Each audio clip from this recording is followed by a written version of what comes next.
Hey everyone, welcome to another edition of Sideline Sports. It's a little bit different night. We'll still be doing the same things that we normally do, talking sports. We have a special guest on our show, but I have the very I have the displeasure of opening the show talking about what happened. We won't go into details, but Alex Fleming, very very good friend and brother of mine, and and he meant so much to so many people. But he passed away yesterday morning, and he was such a big pillar in the sports landscape, and he touched so many lives. And it just his name he won't go. It's not going to go unnoticed. He left an indelible mark on so many people's lives, not just in the media, but just in general. And I could go on forever about Alex. I got to spend the week with him. If you look back at our previous stuff in Canton, I got to spend the week with him, and that just was amazing. Getting to spend the week with him, getting to know him personally, and it's been a rough day yesterday and today finding out all this stuff. But things happen, and there's nothing you could do about it. And you just got to keep honoring whoever passes away's life and legacy. And that's what I'm going to continue to do with my life and media career. And Alex will never be forgotten. He's always a part of Sideline Sports. And I just want to thank you guys for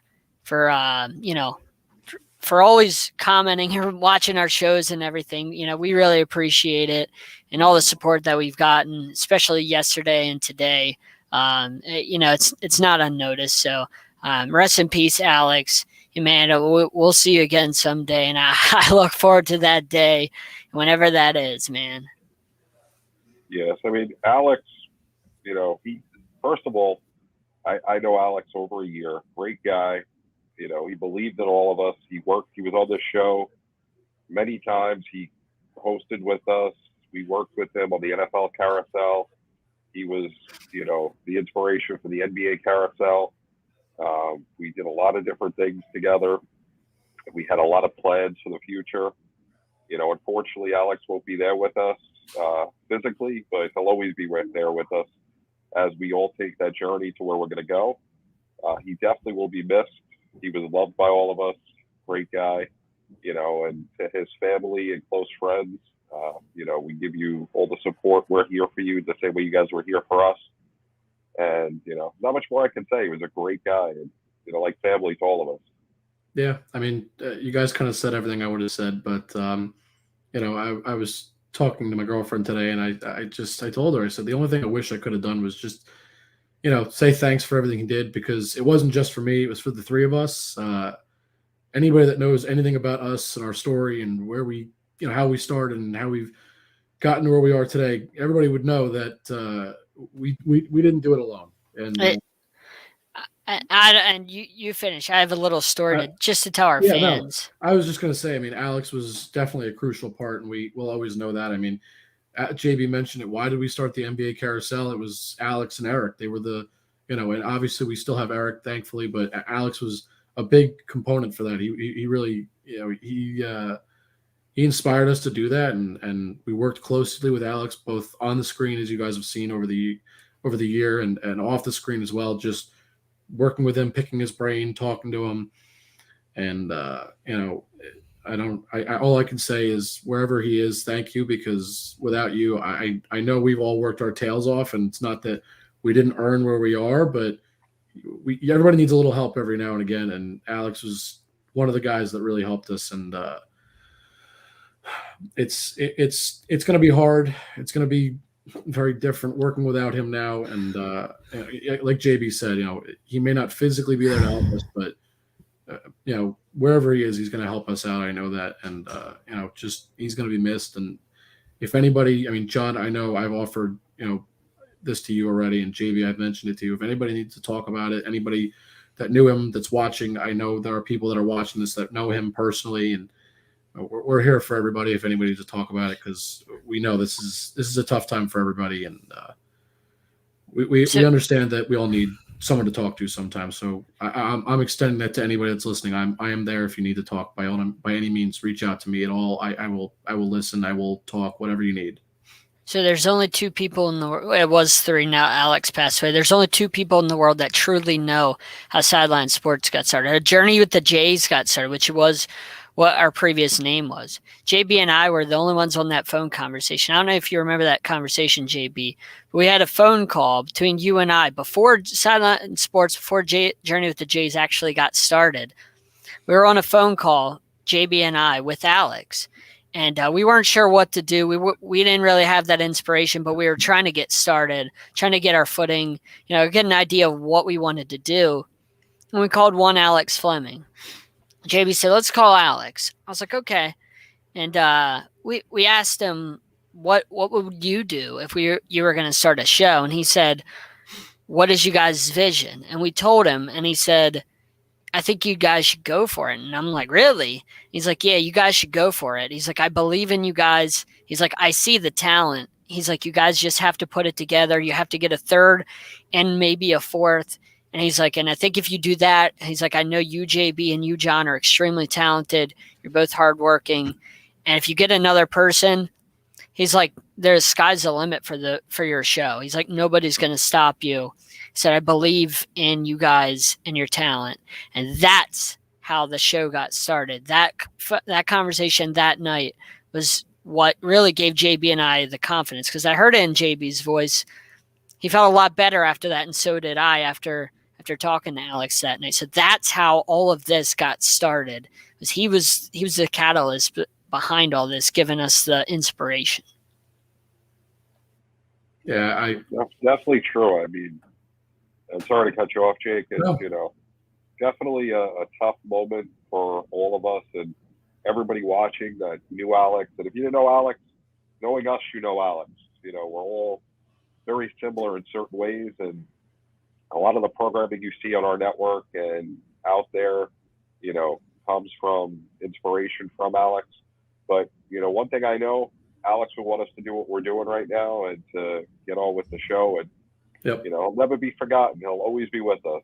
So I agree. That's basically all I was going to say is I'd never heard about this conversation, but all the more reason I'd want to just say thank you, because if he never told you guys to go for it, I would have never, when I messaged JB on LinkedIn, I would have never gotten the opportunity that I did and now be here with you guys. So sometimes you just need somebody to believe in you. Yeah. And he believed in us. He still does. Wherever he is, like I said, he still does. Absolutely, 100%. And I know we all would agree, and we all feel that, I'm sure. So, all right. So we're gonna bring on Raphael. We'll play our regular intro, and then we'll go into our regularly scheduled programming. But we just wanted to say that. So.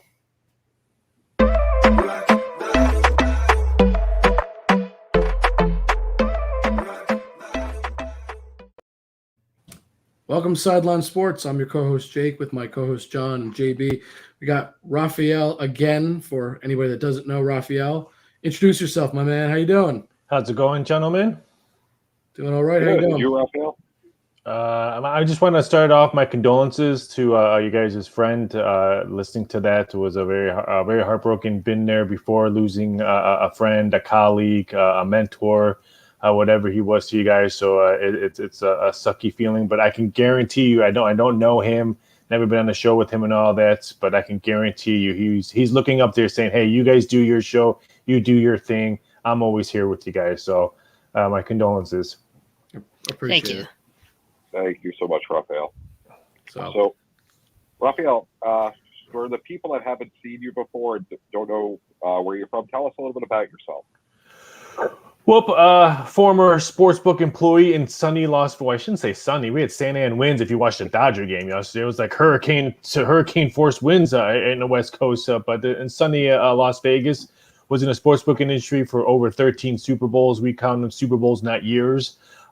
So 13 Super Bowls. And got out of the industry. I worked for MGM, Mirage, and got out. Wanted to do my own thing. Wanted to do my own odds. It's funny how but right before I got out of the industry, U.S. books they were nowhere to be found. It was just only offshore and all that. But I was always tired of saying, no, we can't put this odds up. No, we can't do these props. No, we can't. No, we can't. So you guys see my emails and stuff like that. I always want to expand the horizon. And I always say doing my prop bets and stuff like that is not only just to entertain people or make people laugh, but it's also to get people to go to those websites and look at those crazy odds, and then all of a sudden, oh, you know what? Let me bet the NFL Week 5, or I forgot to put my Tampa Bay Buccaneers Super Bowl ticket in, or stuff like that. So it's always drawing people in, and it's fun. So I've been doing that for almost 6 years and all that. And it's funny how I'll release odds, and then in a blink of an eye, there's like 4 to 5 to 6 sports books that copy them and post them up and stuff like that, which I don't care.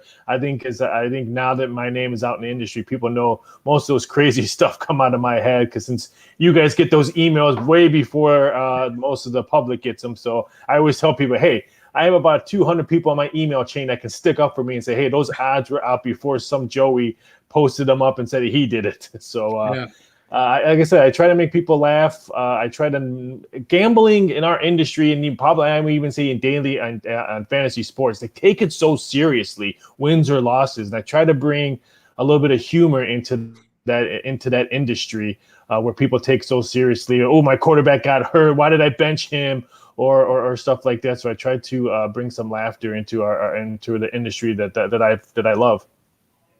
Yeah, I would say you've got some interesting stuff to bet on usually. You guys there? Yeah, we're there. I think you're frozen. There we go. Oh, there we go. He's back.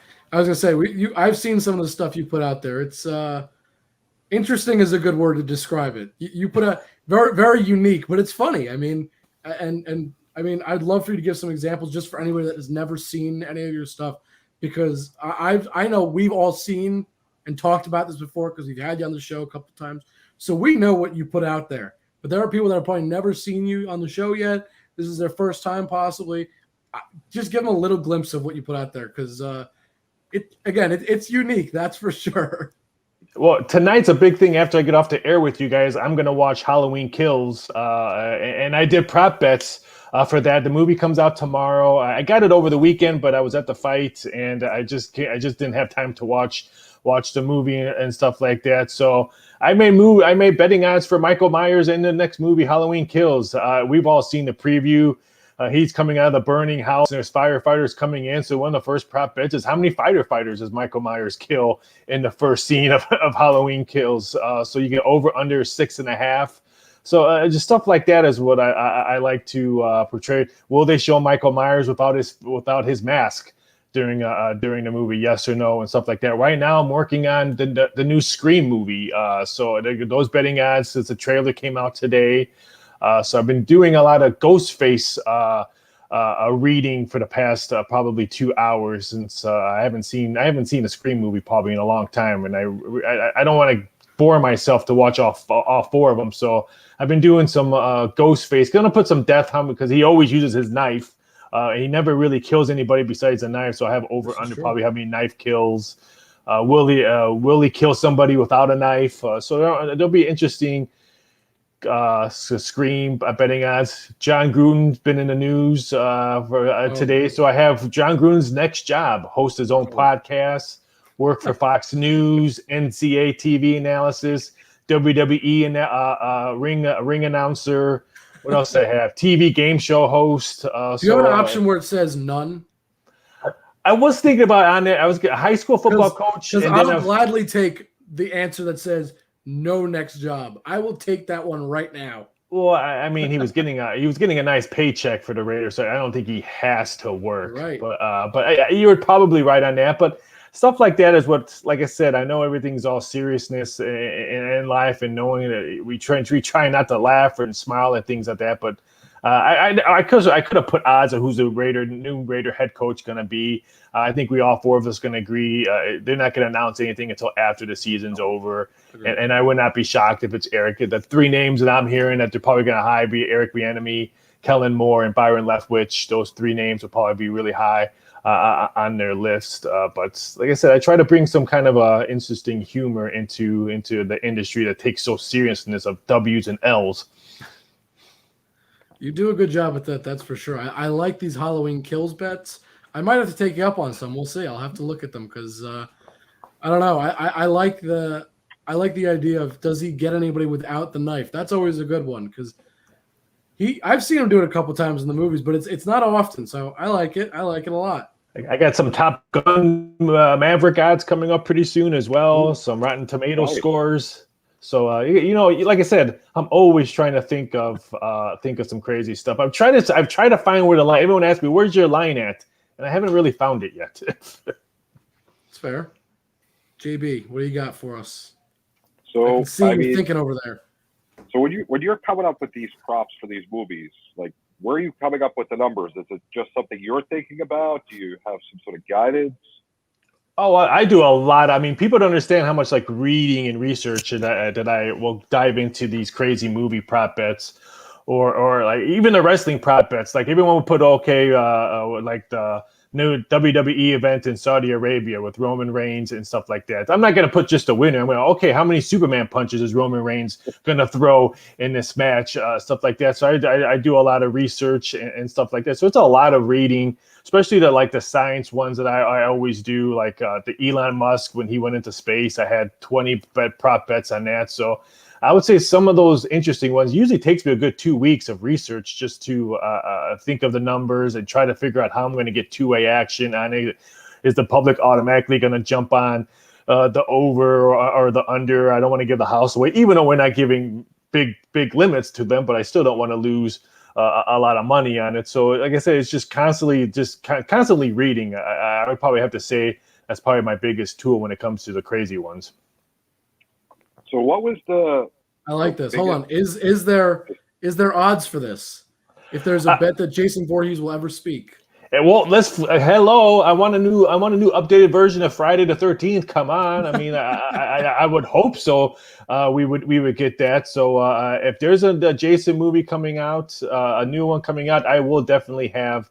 Will he speak? Will his mom do a cameo into the? I have some really good Jason Friday the 13th, but I have to wait for. I know Rob Zombie tried to buy the rights of it, and he got turned down. Hopefully, but that was a while ago. I don't know if he consents that on that. But that critical Broncos fan, if you know Rob Zombie, see if he can make that movie. He'll probably make Jason like 9 feet tall, like he did Michael Myers. You're probably right. Has there ever been, which prop bet have you got beaten the worst at where you were that you come up with?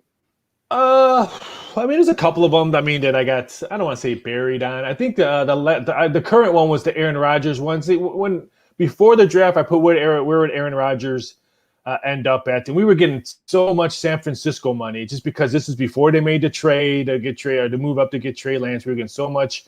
And one of the prop bets, one of the things was, will he stay in Green Bay? Was one of the other options. So we got. I don't want to say we got crushed, but it was probably one of the ones that we got hurt on. But I mean that thing would have been totally circled if Trey Lance, if they didn't make that trade, I think he would have been a really good fit going over to San Francisco because that's where he wanted to go. Rumors were saying that he really wanted to go to San Francisco because they had the defense, they had the weapons. Out there, but then they made that trade, and then we got a little stuck on that. So, John Isaac, we know we made it when Raphael puts us in his prop bets. We're not there yet, but one day.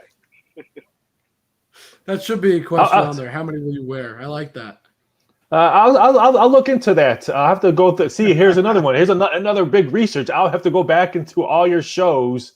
To see if you wore a different jersey, if you wore the same jersey, because that will count as the same one, not two. So that's a lot of research. But I have 3 months to do it, so I think I'll take that challenge down. I think we should just expand it to how many jerseys will JB wear? Period. Just any jersey at all, because I've seen him wear college football, NFL. I don't think you've worn any NBA jerseys yet. No NBA jerseys. Not yet. Maybe that should be the next bet. Will JB wear an NBA jersey within the next 3 weeks?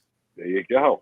I'm liking it. We got props going here. There you go. I'll send him a Kyrie Irving. He ain't using his jerseys. Oh, Wow. Always got to Too hit soon? no, I like it. Nothing but Yeah, net. we have a prop bet. Will he get the shot? Yes or no on there? So I think by November. I think we have November 15th. Will he get will get the shot? Yes or no? One shot or two? Is it for one or just? Well, I think We just put just one because Just one. Yeah, you can play Fair if you enough. have one. Yeah, no, I was just curious if you were saying, will he get both by then, or is it just for one? All right, it's an interesting bet. I like it. Listen, Kevin Durant might sneak up behind him and give him the shot. You never know. I want to know if when Kevin Durant got a shot, did the needle come through his other arm because he's got some skinny arms? Did it just poke right through? You know what I would like to know? Speaking of that, when Anthony Davis got the shot, did he break his arm in the process? Did it just snap his arm right in half? Because JB, he is Glass Joe after all. I mean, He was probably out a month after that. Couldn't work out. a month. Yeah. I would say at least 3 on that. I would have put money. Says he would have been out 3 months at least with that. Are you kidding me? Broken arm. So have you been getting bets on like the Chiefs coming back? Like, have you taken any bets in regards to like how bad the Chiefs have played, or any teams that are playing down to what they should be? I'm going to wait till this week. If they have another loss, and I'm going to put will the Chiefs make the playoffs? What's their place? They're going to be in a division. I'll do a whole bunch because for some odd reason, people still think they're the dynasty because they only won 1 Super Bowl, and Pat Mahomes is going to have 1 million Super Bowl rings. I don't understand why we fell for that trick after they won their first Super Bowl. So I'm going to wait till this week's over before I put some prop bets because I knew this was going to happen when they gave all their offense all this money and now their defense stinks. I mean, us 4 can probably score on their defense. Yeah. So their defense Probably. is pretty bad. Probably. Let me ask you, Tom Brady is always the center of like everything. Do you have props on how long he'll play for and at what age, and or do you have the amount of rings he'll finish with? And if so, what are they? Because I would love to know.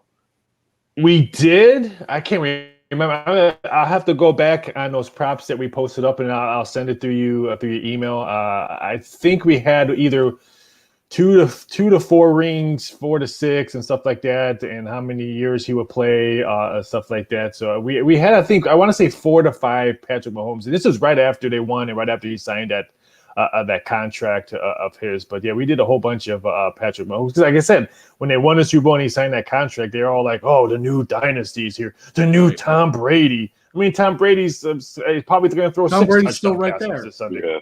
Yeah. Exactly. So have you ever not made a prop on something you wanted to, or is there something you thought about but you just haven't done it yet that you're going to do? Oh, there's a million of them that I'll be doing prop Opened up a bets. can of worms. Yeah, I'll be doing research, and I'm getting ready to send these prop bets in to be posted, and something happened. I'm like, like I said, when the perfect example last night, the Jon Gruden, I was going to do a whole bunch of prop bets. Will he make it through the year? Will he make it through his next home game and stuff like that? And I'm getting ready to send it in, probably maybe 10, 15 minutes in, and then he got fired. I'm like, oh, damn it. So, I mean, it happens. It happens all the time, especially during trade deadlines. I always try to think like some interesting trade deadline, especially in baseball, because let's face it, we all can kind of agree the NFL trade deadline. Why do you even have an NFL trade deadline? It's never really exciting or nothing really big happens. But baseball trade deadline is usually fun. I feel like baseball and basketball too is usually a pretty good trade deadline. You're right. Yeah. Football, I don't know what it is, but it's just, I don't want to call it, but I guess it is. I don't want to call it boring, but it kind of is. It's just, it feels like it happens and then it passes and that's it. Like, Well, I think it's football so much more difficult. You got to learn the whole playbook. Baseball, there's not much to learn. You're right. Also, the contracts are different for football. I think Yeah. that plays a large part in it, how the contracts work in football. This is true. JB? Looks like you were going to say something. I didn't want to. I thought you were going to say something. I would have asked him a question, but if you had something to say, I didn't want to cut you off. I was like, does JB have something to say? Yeah, so I mean, last time you were here, you told us about the whole Mayweather fracas, where he tried to put in a bet after the game started. Right. Yes. Yeah. Now, besides one of Mayweather, my favorite top 3 sportsbook stories that he wanted to kick my ass, and That's always a good one. Always a good one. That one and my Tiger Woods one is always a good one. You didn't tell us the Tiger Woods. I was going to say Tiger Woods. I don't remember that. Hold it out on us. It's mostly his wife at the time. I can't think of her name all of a sudden. His ex-wife, Lindsey Vaughn. No, not that. They were never married. The one that's with this that gave him the 2 kids. I can't think of her name, but I don't know. They were always so many different. They were always at MGM, and we had the high limit room right next to the sports book and all that. So anytime someone wanted like a bet sheet or hey, so and so wants you to come over there, he wants to talk to you about football odds or something like that. So every time Tiger Woods was in there playing high limits was always with Barkley and Jordan and all those. So I went in there because one of his entourage wanted to talk about. I think it was during World Cup. I think we wanted to talk about World Cup soccer stuff. So I went over there. We're talking about World Cup soccer, and he was on the table next to me, and he ordered, I don't know what kind of drink he ordered, if it was alcohol or anything, I don't remember, but he put $100 chip for the cocktail waitress. And his girlfriend or wife was behind him. She took the $100 chip out of the cocktail waitress table and put a $5 chip on there. Nice. I'm like, really? And so I looked at her, I go, really? And she's like, what? I'm like, nothing. I just said, really? And Tiger looked at me and he's like, he didn't know what, like, should I stick up to my wife or say, hey, what do you like? His face was like total confusion. Like, he was so lost. Which way do I go with this? Yeah, exactly. And like she said, well, she's like, you were getting ready to say something. I'm like, no, I just said really. That's all I said was really. And I got up and walked away. But his face, it was just priceless. If you would have stayed a little bit longer, you may have had another Mayweather situation where a guy is coming to try and beat you up. No, probably not, because me and Barkley and were always really we're always close. When we saw, he always remembered my name every time I saw him. When I worked at Mandalay Bay, when I worked at Aria, so when I would help out at the he would have had your back when I worked up, he would tell me stories about Michael Jordan. Was crazy when I did. Michael Jordan had a golf tournament for the past 5 years in Vegas, and Aria, where I used to work at, was supporting it, and Jordan threw up like a huge bill at one of the bars, and I was in there and all that, and Jordan like just left without like paying it and putting a tip out, and Barkley was just like bashing, like, oh, I guess I have to pick up Jordan's tab again. And so the bartender's like, oh, I'm glad you're here. At least you're going to tip me well. And just Barkley was just going off on the bartender. That cheap bastard. At least he could leave one of his rings here. He has plenty of them to put a tip. I mean, Barkley would just rip him on like how cheap. And that's how Jordan was. I've been in the golf course with him. He loves to gamble, but boy, he cheap. Wow. So when you like say you walk up to Tiger and people like that are really big names and they have their entourages, is there like a time limit you're allowed to, how like sometimes in media you're not allowed to go around players, you can only go up to them and then you gotta leave. Is there a time limit you're allowed to talk to Tiger, or is it like at MGM you have to go over, do your thing, and then go back? Like you can't stand there and talk to him, you know what I mean? Like you can't bug somebody like LeBron James. Is there some sort of like a limit on that? For me, not really, because most people sense? knew when I was Yeah, that does. When most people knew what I did when I worked in Vegas. Hey, there's the odds guy. There's the odds guy for MGM or over at Aria, and they would want to talk to me. They're like, hey, how did you do that? Well, what was the spread on last night's Monday Night Football? They were always wanted. They were very, very intrigued on what I did. I could tell you how many times I had hours of conversations with actors and athletes. They just wanted to know how does the game always land at the number? I always lose by a half a point. You guys hit like they're just very curious about our industry. I mean, everyone knows about our industry and stuff like that, but they don't know the inside of actually how it works. Like through like the money coming in, how do we get that number and stuff like that? How do you guys always win? So I never really had a time limit where. Unless they would tell me, hey, I got to go and stuff like that. So like Tyrone Lue used to be one of our regulars in the books, and he used to love betting parlays on everything and all that. And he would tell me, he's like, hey, I got to go. I'm running late. I can stay in here and talk to you all day long. I got to go. So, but like I said, I never really had a time limit. Now, if I was in the media and with my media pass, with your credentials and stuff like that. And I had a question, but just if I saw them in the arenas, like, I mean, when I was at the fight, actors and other fighters, Andy Ruiz saying, "Hey, do I have a shot on getting the winner on this before the fight actually started?" He's like, "What do you think?" and stuff like that. I'm like, "Probably not. I think Dylan White will probably get ahead of you before." So he's like, "Oh no, not Dylan White." I'm like, "Well, they were supposed to like they will always ask me because they kind of know that I know a lot of inside stuff of where it actually makes the money at." So it's funny how people who know me and stuff like that, they kind of want to see what I know. Now, has anyone ever contacted you talk to you about it? About what? You broke up a little bit on that one. So has anyone ever that you put a prop bet on contacted you? What the how did you come up with that? Or I've done numerous interviews on how we do the number, or how did you make up that number and stuff like that. Just Monday alone, I did a couple of interviews because the sportsbooks took a bath on Sunday, and they wanted to know how bad did we lose on the Carolina Green Bay game, because it actually got middled on that game. Game opened up at 2.5, got bet up to 3.5. The Sharps took the 2.5. And then they bounced back and took the plus 3.5. So when it landed at 3, we got crushed. So instances like that, my phones and emails will always answer. Would be they're dinging off the line and say, "Hey, how bad you guys lose on that game?" or stuff like that. So I get contacted on that kind of stuff pretty much regularly, especially on how bad did we lose on the Alabama game, or how bad are you going to lose on the San Francisco Giants to win a World Series. So we'll get dinged on that all the time. Have you ever had someone like that you made a prop bet on contact you? I don't know, if you say, for example, you put up a Gruden bet, having Gruden call you or speak to you about it? No. Here's a good, interesting. Was it the last time they named the Pope? I can't remember on that one. I put odds on who the next Pope was going to be, and I actually picked the favorite too. The favorite did win, yeah. And I get an email from the Vatican. I have no idea how they got my email address. Had no idea who they because they're the Vatican. Like that. That's how. So they were asking me how did anybody contact you on getting the list of? Because I can't remember. I think I had probably about 40 people on the list of who can be the next Vatican. And I even think I had some athlete or some famous actors on the bottom ones, like 1,000,000 to 1, just for giggles and all that. But that was probably one of the weirdest emails. I mean, Elon Musk contacted me through email, and actually we spent a response back, and he actually responded back.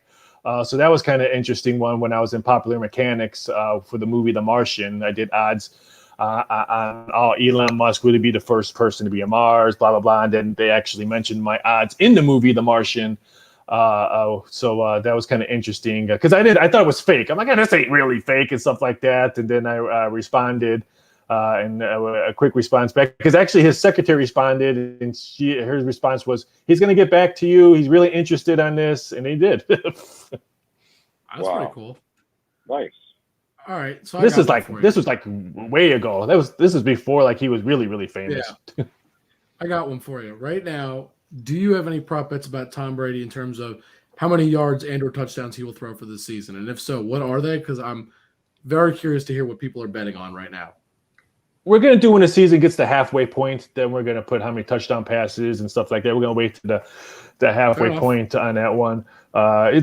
We could do it now, but I mean, everyone, all the media knows when it's the halfway, because every time you read something, it's a halfway through the season. What's going to happen in the second half of the NFL? So I'm like, let's just wait for the second half. I think more people are kind of curious to see what Aaron Rodgers is going to do next year, who's going to be the quarterback for Pittsburgh next year. Stuff like I think that's the kind of request that I get mostly is Aaron Rodgers and Speaking of him, do you have any bets for Rodgers to become the Jeopardy host next year?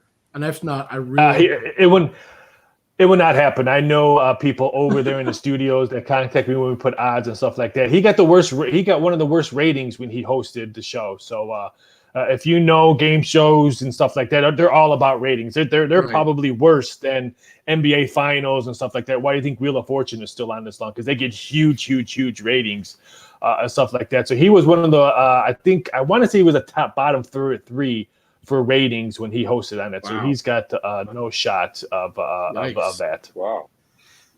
See, inside information. I just gave you inside. There you go. Bottom three. You're breaking stuff here at Sideline Sports. So do you have any stories, I guess, that you can tell about like fans that were gambling that tried to come after you? Like when you're at MGM or anything like that? Like how often does that happen for somebody like you where they get so angry and they take it out on you and try and come after you? Is that a thing? I've had beer, spit, weak punches, and I mean weak punches like the person was drunk and probably couldn't hurt a swat down a mosquito when I would work in Vegas. They would just always be angry. I'm going to kill you, blah, blah, blah. I'm going to follow you home. I mean, I've heard it all and stuff like that. So, yeah, it's during football season in March Madness, it was always crazy. And busy fight weekends, if something was fishy in the fight, you would always get some kind of lunatics and stuff like that. But I would say probably beer thrown at me is probably top. I would say they would happen at least 2 to 3 times a year during football season.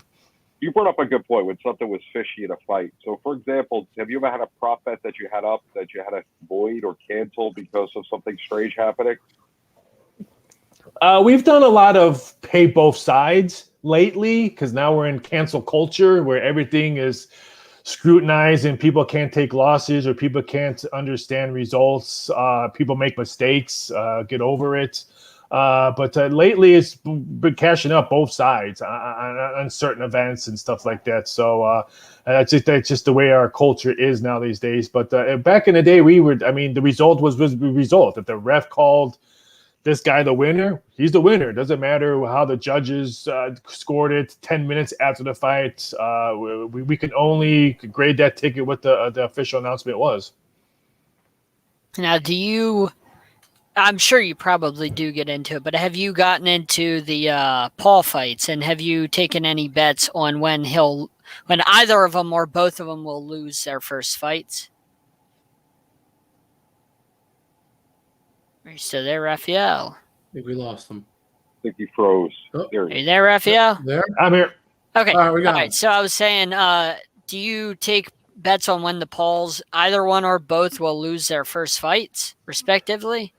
No, I just put out odds, like who Tyson Fury's next fight will be, Deontay Wilder's next fight will be, and stuff like that. Those are really popular. I started doing that in UFC. I think I want to say like a couple years ago, where big events. I think it was one of the Conor McGregor fights, where because that's the first question they always get asked after the fight. Who you want to fight next? So I'm like, hey, you know what? I think that's a good prop bet where you can start betting, especially in the UFC, it's scheduled to fight this fighter and then they get hurt or get hurt in camp and then you have to go to the next guy in line, and then people will complain, well, they announced they were going to fight this fighter. Well, yeah, that ticket gets cashed when they're both in the ring, not when they sign a contract. I mean, I'm not going to pay that ticket even though they signed it and then he got hurt and now he's fighting someone else. It doesn't work that way. So that's probably one of the most popular ones.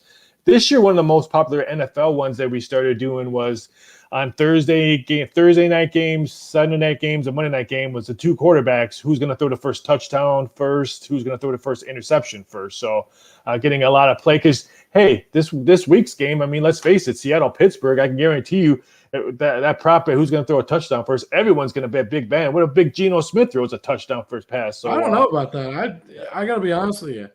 Week 6, Geno versus Big Ben. I might be taking Geno just because. Yeah, but I can guarantee you that Big Ben's got the noodle arm, right, John? Yeah, I mean, neither one's right now, in my opinion, very good quarterback. So I'm assuming you also have the prop bet of who's going to throw the first pick, like you said, and that'll be a tough one because you really could go either way, right? Yeah, but like I say, for the first touchdown pass, Joe Public is who we call those people who are just think that Big Ben's in his second year and they're going to win a Super Bowl this year. They're always going to bet Big Ben over Geno Smith because they don't even know who Geno Smith is. So we'll get that money on that way. But that's a really popular bet this year in the NFL that people ask me, why don't you do it for every game? Because I have a life. I mean, I don't want to just sit there and do NFL stuff all day long and stuff like that. I got movies to watch and start grading. That you do. JB, what do you got? You got anything else? So I'm waiting to see when we're in the prop bets here. I mean, Raphael said he's going to do some research. I'm excited now. I'm trying to count how many jerseys you have and how many shows you guys do in a week. So I would have to well, we figure can tell that. you how many shows we do. A show once a week, so I can tell you that right off the bat will always be once a week. That'll help. So 52 weeks. I'll throw out some holidays, holiday weeks. Yeah, I have to look at a calendar because see how many The good shows. news is they're all on YouTube, so you can That they probably are. see pretty quickly. And he doesn't wear NBA jerseys, so that helps me a lot. Nope. He only wears football. I don't think I've ever seen you wear baseball either. Nope, I have not worn a baseball jersey. Maybe College a and Mets NFL. jersey. Maybe you wore a Mets Oh, jersey. that's gross, John. No, I've never worn a Mets jersey. And you know what? It has to be said, John. You're out of order for saying that because JB would never wear a Mets jersey in his entire life. I don't think. No, No. that would not happen unless they sign me to a contract, which. I All don't right. see Well, happening. that's different, of course. You got to wear a Bobby Bonilla jersey. He's got the best contract in the world. If someone gave me a Bobby Bonilla Mets jersey, All right. I would rock it once a year. I was going to say every day. I'd wear it once a year on Bobby Bonilla Day. Exactly. I only wear one jersey once a year, and I wear my Hank Gathers jersey every time the day of his death. That's the only jersey I'll ever wear. There you go. That's understandable. Wearing a Mets jersey for any other reason though, other than as we said, Bonilla. I think I'm going to get a Bobby Bonilla Mets jersey now. Nice. See, we're There selling you go. jerseys on this show. I know. Now that I think about it. We can do everything. We're even salesmen. I mean, I know. we just sold Raphael and getting a jersey, all because we talked about Bobby Bonilla by basically an accident.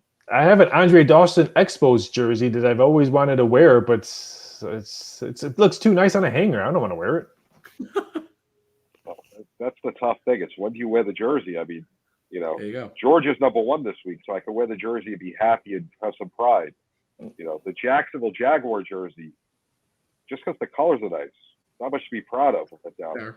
Hey, I think they win their first W up in London this week. I think they win their first W. I think. Easy. I'm just saying. I'm just saying. How bad do we hate the England that we force feed them the Falcons, Jets, and Dolphins and Jaguars? That's pretty mean. At least Tua's back, so that changes the landscape of the AFC. Oh, They keep selling out. They want to go to Germany now. Germany is where they're going next. I'm shocked that they haven't gone to Mexico. The Raiders. tried. The Raiders were so close of being the Mexico Raiders. Was that 2 or 3 years ago? They tried, and the stadium was not playable, basically, and then they didn't want to go back. Well, Azteca said that they didn't want to have them play there, and then right before they signed their Vegas deal, I heard Azteca Stadium said, "Hey, you can play here, but anytime we need a field for Mexico national soccer games, Mexico national soccer games is going to be ahead of you, no matter what." And the NFL said, "Sorry, no way, no deal." Yeah, the NFL doesn't roll that way. Because World Cup qualifiers and World Cup and stuff like that is always during the football season, and I understand that because I'm sorry, I've been to Azteca Stadium and watched Mexico, and they probably make more money in that one game than the Raiders would probably do in 3 games there. Probably right. And I don't know if that's more about the fact that game was popular or the Raiders are just not popular enough. I think the Raiders would go there to Mexico. I mean, Azteca is not that hard to get into and stuff like that. I think it would be a kind of cool venue to watch an NFL game there. The fans will throw pee on the other opponents like Mexico fans do when USA go there. That's just harsh. Wow, I didn't know that. I've never seen that one before. You never catch a water balloon in Azteca Stadium. We'll put it that way. Wow. Okay, that's good to know. I guess not that I admittedly have any plans to go there. I'm teaching you guys stuff that inside information. Never catch the water balloons. You can only get on Sideline Sports. This inside info. That's some real inside information that they throw pee bottles or pee balloons. That's lovely. Yeah. What are you gonna do? Right. John or JB, you guys have any other questions? I think that's all the prop questions I have, JB. Yeah. No, I'm good. I mean, anybody else?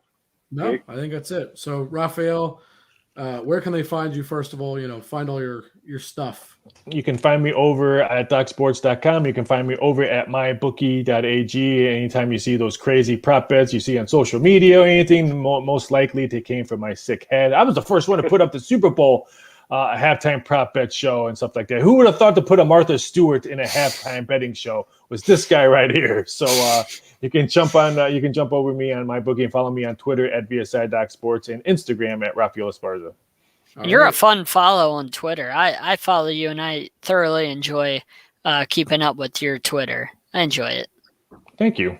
Raphael's a great guy. It's always great to have you on. Always a lot of great stories. Thank you so much for taking the time today. Thank you. I appreciate it. Raphael. Now, probably my thoughts and prayers to you guys too. Thoughts and prayers, and you guys have a good rest of the week and try to smile because he will want you guys to smile this week. Thank you. I look forward to talking to you again. Yes, Take it easy, guys. Have a great night. Have a good one. All right. There's so much more to still talk about. I mean, Raphael kind of brought it up. I think we're all thinking what we got to talk about now.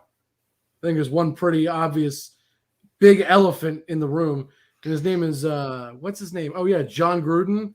I mean, come on, this is biggest news this week. I think. I mean, what happened with this guy? Before week 6 of the NFL season, he gets fired. And why did he get fired down? Stepped down. Excuse me, he stepped down. Okay. We got to get our facts straight. He did resign. Right. He did resign. He was politely asked to resign, a.k.a. told, if you don't resign, you're fired. You're fired. Exactly. Yeah. I mean, he deserved it. I thought he deserved it after the initial stuff came out about the racist comments. I initially was just like, get this guy out of here. Yep. I don't care if it's 10 years ago or 10 minutes ago. It doesn't belong in our society. And then all this stuff just came barreling out. And once you saw that, we all knew this guy's he's done. There's no chance he's surviving after the rest of the stuff came out. So, and I'm happy that, he's going because we don't need somebody like that in our league. We don't need somebody like that in sports. Just don't need it. I would say the thing that's most sickening to me is anybody that watches any games at all knows what's the one thing that we have on the field, almost every stadium, things in the end of at the back of the end zone that says things like end racism or messages similar to that. But that's a message I see a lot. And you have a coach that's doing these things, and I understand it's 10 years ago. Lives like it's 1950. But I understand 10 years ago is 10 years ago, but it doesn't make it any more acceptable. Just because these are messages we see today doesn't mean it's okay what he did back then. It's just one of those things. It's sickening. And I will say, go ahead, JB. I'm just going to say it simply. It's not as if, 10 years ago he was 11, now he's 21. So you could say his thought process may have changed. Right. He was a grown man. He was a grown man. He's still a grown man. His thoughts may have changed over the last 10 years. The odds are they haven't.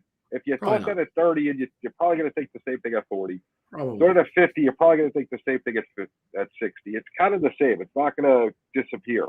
Agreed. And I'm sorry, Jake. You were going to say? I was going to say the other thing that I really liked seeing. I mean, it sounds terrible when I say I like seeing it, but you know what? He deserves it. I mean, I feel bad, but or rather, I don't feel bad. I don't feel bad because he deserves it.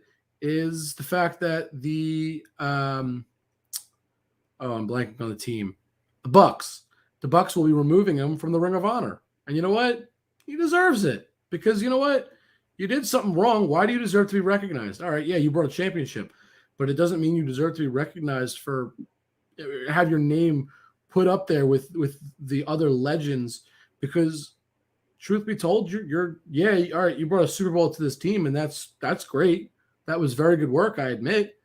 But other than that, what did you do? I mean, your legacy is kind of tarnished now. You're going to be remembered for this, and I love that move. I mean, I think it's the right thing because honestly, I wouldn't want to be associated with Jon Gruden anymore.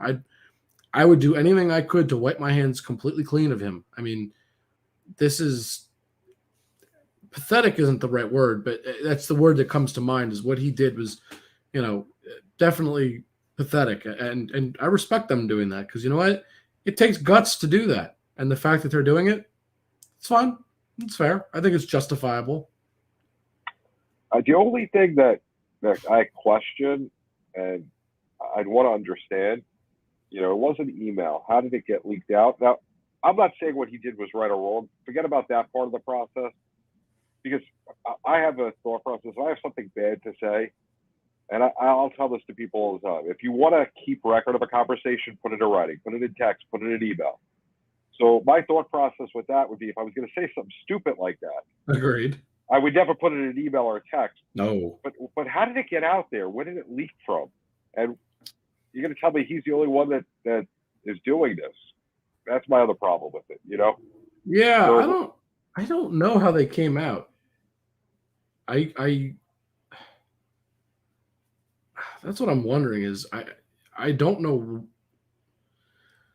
I don't know how they got leaked or released or whatever, but it is a good question. It honestly, it felt like somebody had it out for him. I mean, plain and simple. But I don't know. I don't. Yeah, I don't know. I'm trying to look it up as we speak, but I honestly I have no idea. I mean, I saw something obviously unofficially that it stems back to the whole Washington thing, with the Washington being under investigation, the Washington football team. I don't know if they're much of a football team, but that's what they go by. Yeah, I guess. But how's Jon Gruden in? Like, how's he part of that? Is it Yeah, just a so- chain of emails that? Yeah. So How's here's that what work? I was going to say. So basically, what I'm reading, and I don't, again, take this with a grain of salt. Yeah. It's from the media, and I know we are media, but let's It's all be real. speculation, right? Media is not always all facts. Some of it is speculation, as you said, Yeah. John. So take it with a grain of salt. But what I am reading is, as the investigation was going on, they were looking through former Washington President Bruce Allen's emails, who is a longtime friend and colleague of Gruden. And apparently, I'm guessing there were emails that they had going back and forth. And some of those emails maybe are part of what he said. Like maybe he said things to Allen in said emails. And as they were looking for stuff on Allen, they found stuff on Gruden, which subsequently They started just to said, dig, look, this is right, unacceptable yeah. behavior. We need to look into this. And then further actions were eventually taken. That's wild how that works, and then you just have to wonder how many other former coaches or current coaches or players or whatever have those skeletons in their closets from 5-10 years ago as well. I mean, is there more? My honest immediate thought is there's probably plenty. It's just they haven't been outed yet. I mean, look at how many times you see where a guy there's a big player in college or going to come to the NFL draft or becomes a star in baseball. Yep. They uncover tweets from when they were teenagers. Kids.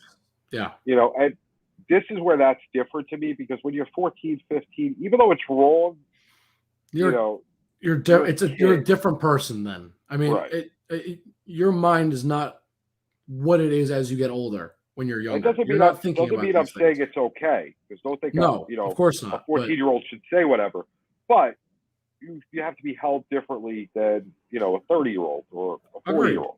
Absolutely. So, but people don't realize when you put something out there on the internet, whether it be email, it's permanent. You can't get rid of it.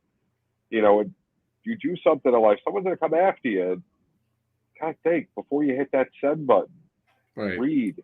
Who might see this? What do you say? Yeah. I mean, that's why I'm not saying say the things that were said.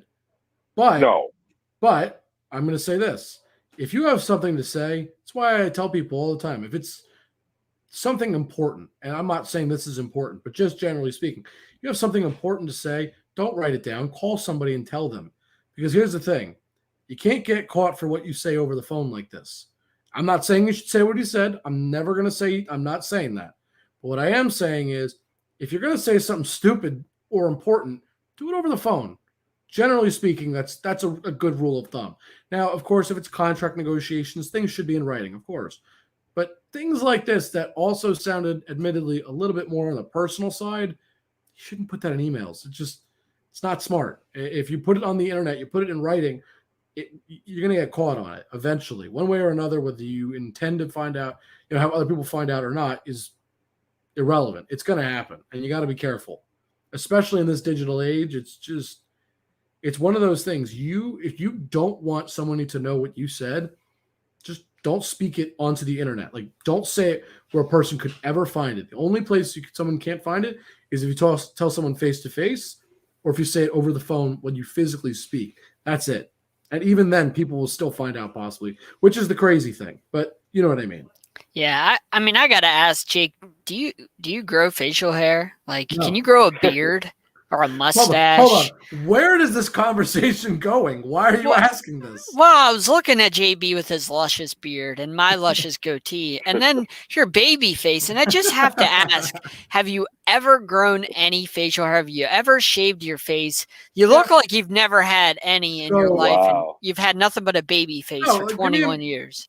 Give me a minute. I will show you what happens when I grow my beard out. You can grow a beard. Oh, it's a very bad look. No. You don't even have a 5 o'clock shadow. I shave almost every day. That's why. Wow, you do a good job. I don't like my beard because I'm going to go find pictures for you guys now.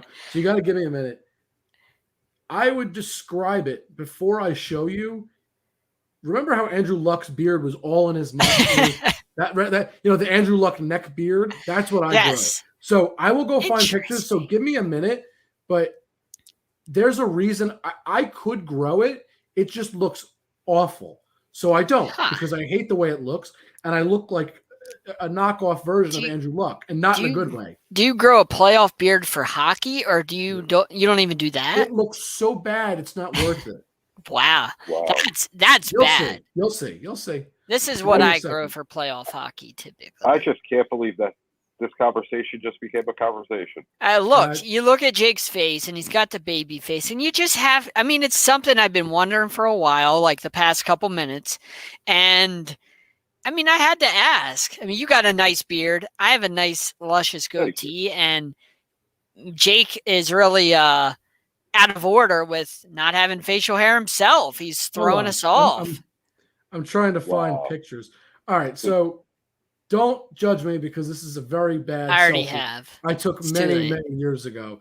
This was a long time ago. See, you can only get this at Sideline Sports. I got to pull this up. So this is a selfie I took. I don't remember why I took it. I have no idea. Don't ask. I couldn't tell you. But what I will tell you is I don't even want to know. Terrible. I do. It's terrible. It's terrible. This is what my beard looks like. Oh, you know what? That's not bad. You do kind of look like ugly. Andrew Luck. It's so ugly. Do got the Andrew Luck going on. How long ago was that? Because that doesn't look like you. It doesn't. That was me 2018. So about 3 years ago. You look older there than you do now. Yeah, because I had a disgusting beard.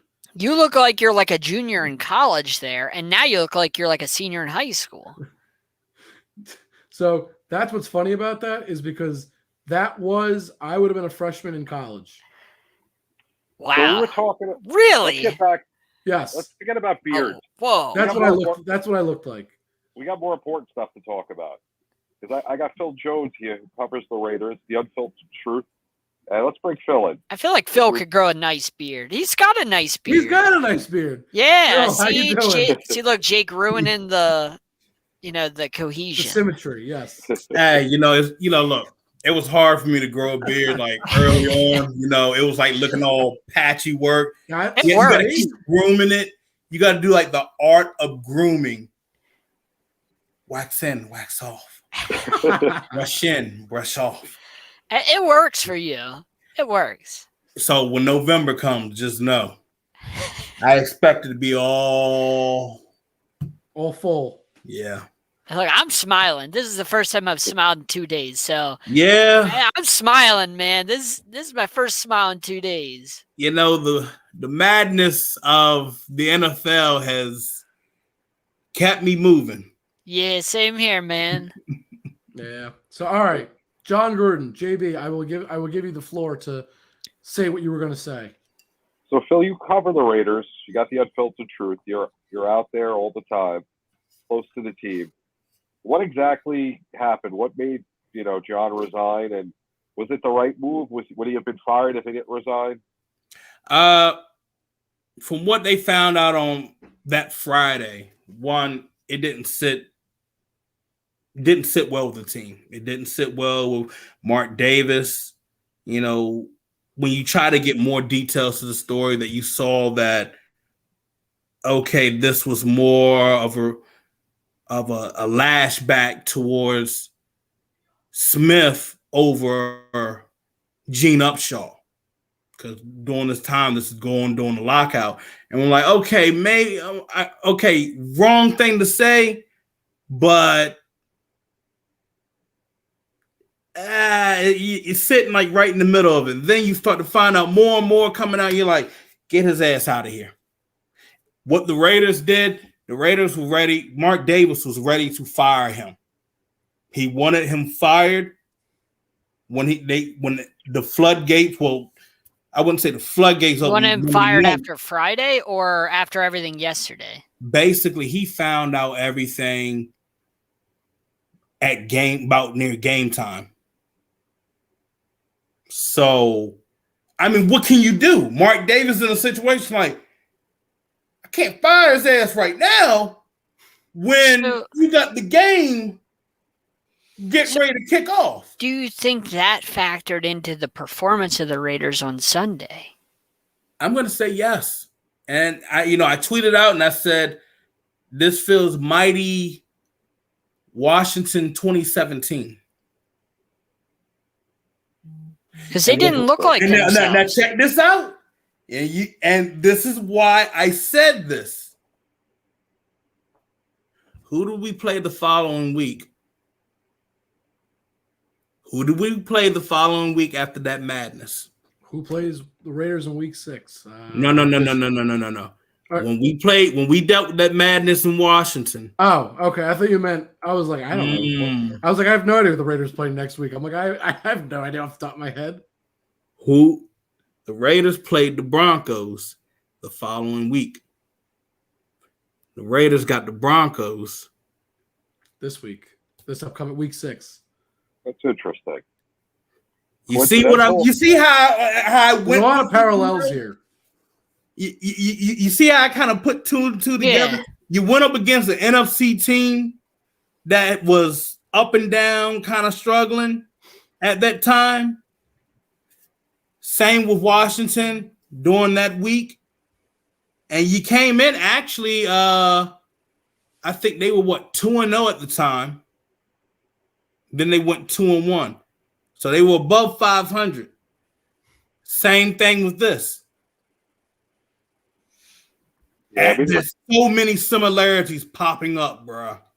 There's so many layers to this. It's crazy. I mean, I don't think this story is over. I don't think so. Yes, he's fired, but there is so much to still come out. This is just the tip of the iceberg. Exactly. And I think the next step, Jake, there's going to be more coaches that are going to get involved. Jake, how about that? I want you to sit down, get your popcorn, get an ice cold beer. Oh, I got both ready. I'm good. Because this is going to be a dinner, a movie, and shit. It's going to be a roller coaster ride. Like I said, I think there are going to be more coaches implicated at this point. Right. I can say that with relative confidence that there is almost no way Jon Gruden is the only person involved.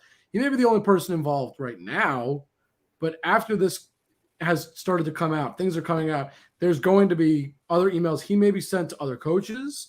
There might be other coaches that just get automatically investigated from around that time because of what Jon Gruden said, and they think, well, if Jon said this, what did other people say around that time? Who knows? It's going to be interesting to watch, that's for sure. Well, I'll put it like this. It's really not pertaining more to Jon. It's more of the situation with the Washington football team. They have all the emails and all the emails that are connected to any front office person, coach, shit, even a player. This is big. They have something so damning that this would ruin the credibility, the image of the NFL. Yes. Interesting. We're talking about on a level of, your top coaches are worried right now, and you can tell with the reaction. You look at the reaction of Kyle Shanahan. You look at the reaction of Sean McVay. It's about to get ugly. Yeah. Now, you had the two lawyers that were handling the investigation with the cheerleaders for the Washington football team. And you saw it kind of went to like a settlement. And the girls didn't want to go. They went quiet. Yeah. They didn't want to go any further. And it was, I talked to like a friend that was also a cheerleader before. And she said, in a situation like this, sometimes if it was embarrassing or if it felt harmful for them, sometimes you don't want to keep pushing, and it just brings up old wounds. And I understand that shit. And when you want to just go on with the settlement. Yeah. You know what I mean? You just go on settlement. You don't want to relive all that, right? I get it. But, with these lawyers, they're like, nah, enough is enough. You've gotten away with too damn much. You're sitting here thinking that, I'm all hunky-dory. This is not going to affect me. No, it's getting ready to affect you, because when it hits the legal system, when it hits the courts where they ask for these emails to be subpoenaed in court, you're not going to be able to shake this. Now, do you think that it's more of these type of emails that we had seen about Gruden, or Gruden had said they already misogynistic, all that stuff? Or do you think it's deeper than that? I mean, that stuff's all terrible, but do you think it's even deeper than that? It's more deeper. It's more like on a financial level, more on a political level. I try to keep it like this, I respect everybody's political belief. Right, of course. But you always got to follow the paper trail. And with Snyder and Trump and whatever they have on Trump and then they're getting ready to bring out, it might have a good handful of stuff to do with that as well. Never know. This is information Sideline Sports. I just kind of like throw that out there because you look at who donates to who, because I mean that's public, that's free public records. Yeah, of course, all public knowledge. Do a little and there was search to get that. And when you go and look at any events, they were around each other for like the past 3.5 years. So you start putting two and two together. Why is the NFL doing their best to protect Daniel Snyder? Just think about it for a moment. It can't be just inappropriate words or, we taking the boat out and we taking a nude photo with cheerleaders. This is something worse.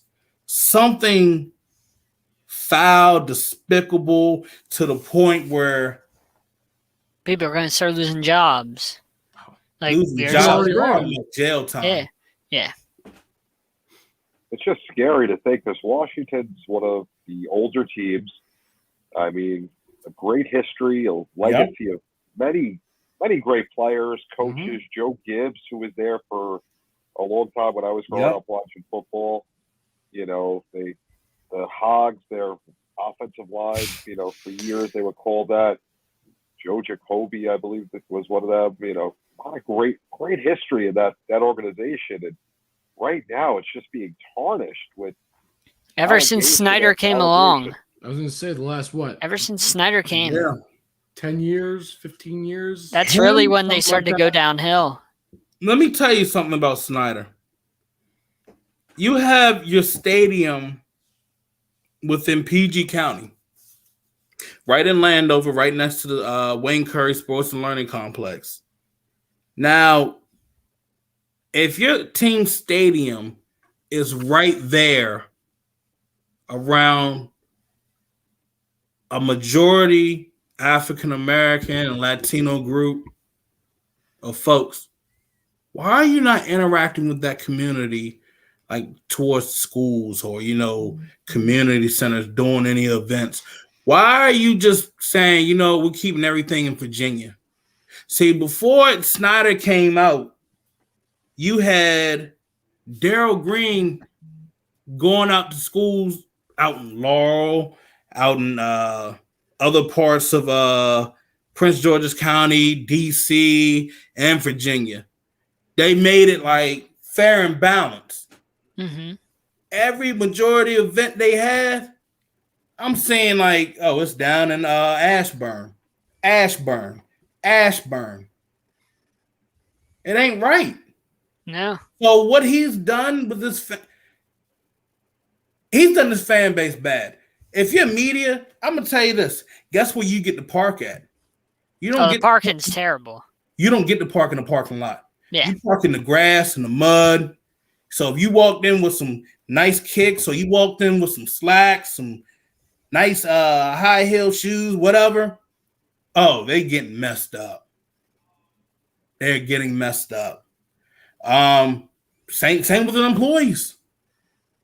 You would think that you had the parking space. You got the parking space that you can give to the employees, because not all these fans are parking in these spaces. Yep. Like, that's funny because, and then you got the whole ownership with Six Flags down the road, and it's just like, it's been a whole shit show since he's been here as the owner. And when you felt that he was getting ready to get voted out, man, I don't know what he got on a few folks. I don't know if he's putting a little extra in somebody's bonus or giving an extra Christmas gift. Could be. Whatever. But enough is enough, and it needs to come to an end where he's got to go. Yeah. I mean, didn't they force the owner in Carolina to sell? Yep. The Panthers. I mean, not yeah. saying that was, and the Clippers owner a couple years back you too. Can do it. NBA. But that's right, NBA. but just still professional sports that we've Yeah. seen owners get forced to sell. Yeah. So I mean, we saw it in Carolina in the NFL. So I'm not sure what the reason is to keep Snyder around, because he's not bringing anything to the table. If he's helping make money for the other owners, then they won't get rid of him. How That's is he doing that? I give you another thing I noticed today. I don't know, but that's what they care about. That's the bottom line. No, if you affect their bottom line, then they, and you do all that stuff, then they'll get rid of you. But if you're making them money, they'll give you leeway. That's how. John, you hitting on it, John. You hitting on it. Yep. But the one thing I noticed today out of Jerry Jones, he's the catalyst. He's the lead dog in all of that. Man was quiet on his radio show about Jon Gruden. I wonder why. Now you know Jerry Jones. He's gonna run his mouth about anything. He's a mouthy individual for sure. Anything. He gonna sit back, have his legs crossed, be like, "Oh, I'm gonna tell y'all the tea about this." Yeah, he never has Jerry's world now. Yeah, but not today. It was like, well, yeah, this is a terrible matter, and but let's focus on Sunday's win. Let's go and focus on. That's not Jerry. That's not Jerry. Well, part of it is Jerry just being Jerry because that's not Jerry. He wants to talk about himself. Hold on. To tuck his tail. Hold on. Part of it is still being himself, just because Jerry loves talking about his team and talks about himself. That. But he doesn't tuck his tail on anything. But hold on. So that's why I say it's partially who he is. But I do agree that he says nothing. He's just up. This is tragedy. Let's just move on. That seems out of the ordinary for him. The part that he wants to talk about his team, that sounds about right. That sounds normal for him. He wants to make fun of the Giants. He wants to talk about his Cowboys won. That's what Jerry Jones does, and that's fine. So that's not what I find out of the ordinary. But I find out of the ordinary that he had nothing to say. Just it's tragedy. Moving on. Just that's it. Nothing else. It does seem suspicious. Definitely out there. I mean, the whole situation reeks. I mean, why is it out of all the emails that they had, only Gruden's emails leaked? That's probably, like he said, the tip of the iceberg. He's just number one. I'm not saying that, what he did was right. We went through that already, obviously way wrong, but it's two coaches in 2 weeks, by the way, because Urban Meyer was just last week. He did that to himself. Hey, I'm just saying. Coaches are under You scrutiny. saw the photo I sent you, John. Yeah. It's not a Birds good of a look. feather flock together. And that's the other thing. We see Urban Meyer, right? He's got his problems. Now we're seeing Jon Gruden. It's all the more reason to start saying, what are these coaches? What are they doing? Like, what else is going on? Because Jon Gruden said things years ago and did things wrong. But just to have two coaches having issues, it's going to make you want to think, well, who else is doing what? What else is going on that we aren't seeing or don't know about yet? I mean, this has been going on for years. Right. This has been going on, I mean, since the early 90s. I mean, mind you, they used to talk or they used to meet up. Gentlemen's Club. They used to be. This has been going on as long as handful of us been watching football. Have you read the stories? I mean, Phil, you were in the chat when I sent you that story about Hallis, right? From the 70s? Yeah. Yeah. I mean, there's a lot of stuff like that goes on. Maybe not to that extent of what I'm talking about, but there's a lot that goes on with these owners that you don't know about, but there's a lot of shady backdoor stuff that, Listen, I had the opportunity to interview Christine Brennan. She told me when she was covering, I want to say the University of Miami back in the day. It could have been Florida, one of the two. What happened in one of the hallways after the game, with her. And I mean, that used to be the way it was. That doesn't, and it was, wow, just horrible to hear, it's scary. And it's not right, and we have to, as a society, start to think about these things, it says who we are as people. No, you're absolutely right. And I thought it was interesting whenever the Gruden stuff came out about it being 10 years ago, the majority, if you look at social media, a lot of the comments, a lot of the posts were defending him, saying, well, that was 10 years ago. It's not that big a deal. Do you remember what you said 10 years ago? I was adamant about that. It's not right whether it's 10 years ago or 10 minutes ago. I was adamant about that. It doesn't matter. And a lot of people that in our society were okay with it. It didn't bother them. And that is concerning to me. Yeah. So I'm going to put it like this, man. I could understand if you were saying this on Friday, but when you're saying this on Monday, at the time that the whole floodgates came out, you really need to check yourself as a human being. Well, there's a lot of people out there that are closeted with these beliefs that prejudice. Absolutely. You don't realize, and it's hidden.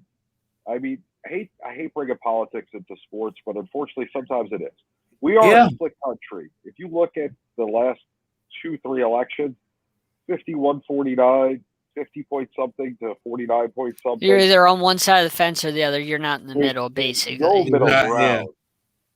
So, and that doesn't mean that if you're on one side, you're a racist, and you're not if you're on the other, because both sides have good and bad. I have people on the other side of the aisle that I can deal with, and I have people that I can't because I respect people's opinions. As long as you respect my opinion, you're allowed to have yours. Agreed. But at the same time, there are a lot of people, and that's the worst thing in the world. You want to go back, and I hate politics, but somebody like Trump, at least you knew where he stood. His words were out there. You have people that believe what he was saying, but you would have no idea because they didn't say anything about it. That's even worse because you can't fight something you don't see. If you get what I'm saying, guys. I see what you're saying. Yeah, I've seen enough superhero movies where you can't fight what you can't see. I've seen enough invisible villains where you're like, man, I can't fight him. I don't know where he's at. I've seen enough of that.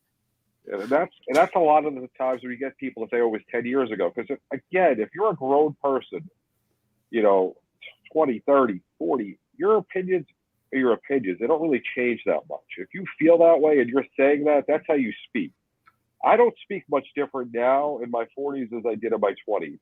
I may think a little bit more before I speak, but I wasn't sending out emails, doing anything like that.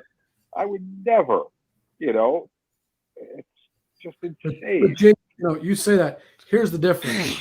Jon Gruden 10 years ago was nearly 50 years old. He was 48. He's now 58. He wasn't some 18, 19, 20-year-old, right. just barely an you adult. know, hold on. 21 yet. He was an adult. Hold on, Jake. He was 9 years removed from a Super Bowl too. Hold on. I'm gonna say this right here. Even if you're 18, 19, or 20, I agree. You knew, and you know what right and wrong is. Oh, absolutely.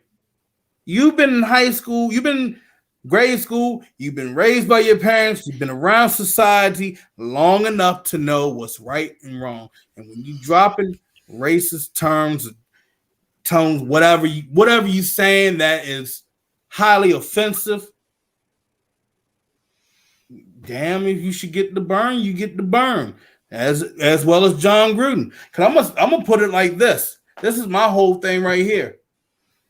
Same as Jon Gruden getting burned, the same stuff I'm seeing on Twitter from Nick Bosa. His ass need to go. Because if you come around here saying this kind of shit, what makes me think if you get in the wrong attitude, you don't lash out and say something, and we're all like, oh, that's there's your true color. Right. Yep. Well, I'm going to say this. What you usually show out on your little Twitter, majority of times, we starting to notice now that that's who you really are. Yeah. Right. So. Makes sense. I mean. I agree. I'm just going to say it. It goes two hands It's a together. lack of accountability. Jon Gruden, he did it to himself. You got good common sense, but you're dumb as hell using your own personal email. Okay, you're dumb as hell for that one. Yeah. But it's going to be a lot of coaches coming out, and they're about to catch that backlash. I don't know if we're about to have a mass exodus with a handful of coaches, of officials, and I wouldn't put it past front off.